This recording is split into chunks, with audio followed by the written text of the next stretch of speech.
अस्सलाम वालेकुम नाजरीन। मौज़ा भोनी की तारीख कितनी पुरानी है, आइए इस वीडियो में जानते हैं। ज़माना कदीम के बासियों के रहन सहन के बारे में जानने के लिए कदीम खंडरात को खोद कर निकाला जाता है। पाकिस्तान में ऐसे कई सकाफती मकामात वाक़े हैं जो हमारी सकाफत का हिस्सा रहे हैं। साहिवाल से 14 किलोमीटर के फासले पर शुमाली जानिब दरियाए रावी के बाएं किनारे पर मौज़ा भोनी वाक़ है, जहाँ मिट्टी का कदीम टीला वाक़ है जिसे टिब्बा भोनी के नाम से जाना जाता है। मौज़ा भोनी में वाक़ ये मिट्टी का टीला 8 एकड़ से ज़ायद के रकबे पर फैला हुआ है। टीले की ज़मीन से ऊंचाई 50 फीट है। भोनी का ये टीला अपने अंदर बेशुमार खाइयाँ और कदीम लोगों की यादें समोए हुए है। मिट्टी के बर्तनों के टूटे हुए टुकड़े जा बजा बिखरे हुए हैं। पुरानी ईंटें, पुराने वक्तों के सिक्के, मिट्टी के खिलौने और चूड़ियाँ इस टीले से मिलती हैं। टीले से मिलने वाले तारीखी सिक्के 5वीं सदी कब्ल मसीह के हैं। मौज़ा भोनी की मौजूदा आबादी 2600 अफराद पर मुश्तमिल है और रजिस्टर्ड वोटर्स की तादाद 1700 है। मौज़ा के ज़्यादातर लोग ज़राअत से मुंसलिक हैं। मलक गुलाम कादिर सगला मौज़ा के रिहायशी हैं। वो बताते हैं कि ये टीला कई सदियां पुराना है। उन्होंने बताया कि वो अपने आबाओ अजदाद से सुनते आए हैं कि इस टीले की ऊंचाई 150 फीट से भी ज़ायद होती थी, जो वक्त के साथ साथ बारिशों की वजह से कम होती गई। टीला दरिया रावी का हिस्सा हुआ करता था, लेकिन अब दरिया टीले से दूर हो गया है। अब इस जगह पर लोग खेती बाड़ी करते हैं। गुलाम कादिर कहते हैं कि क़याम पाकिस्तान के वक्त आने वाले मुहाजिरीन को उनके दादा ने ज़मीनें दी थीं। आने वाले मुहाजिरीन आज भी यहाँ आबाद हैं।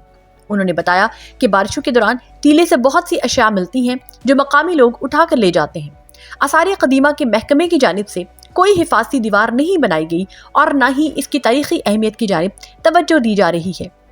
हिफाजती इक़दामात न होने की वजह से जिसे भी टीले से जो कुछ मिलता है वो उसे अपने साथ ले जाता है।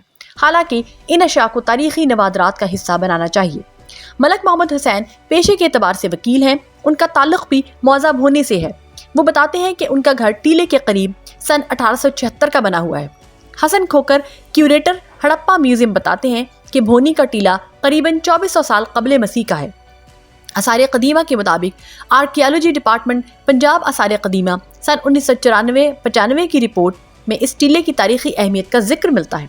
हसन खोकर कहते हैं कि भोनी में एक छोटा किला मौजूद था, जिसका सबूत भोनी से मिलने वाली बुर्जियों के शवाहिद से मिलता है।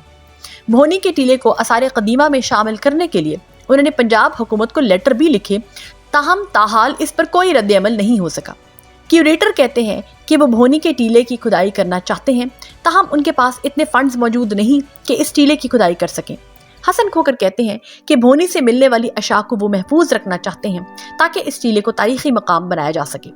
पाकिस्तान में ऐसे सकाफती विरसे जा बजा बिखरे पड़े हैं। उन पर अगर खसूसी तवज्जो दी जाए तो मुल्की और गैर मुल्की सयाह इन जगहों को देखने के लिए जरूर आएंगे। तारीखी अहमियत का हामिल टिब्बा भोनी यकीनन देखने वालों को अपने सहर में जकड़ेगा, क्योंकि टीले की बुलंदी पर नीचे देखें तो चारों तरफ सरसब्ज़ व शादाब खेत ही खेत नजर आते हैं और एक तरफ दरियाए रावी का बल खाता हुआ सफेद किरणों की तरह झिलमिलाता हुआ पानी नजर आता है। देखने वाले तारीखी टीले के साथ साथ आस पास के मशहूर कुन नज़ारों में भी खो जाते हैं, जो साहिवाल की असल खूबसूरती को अया करता है।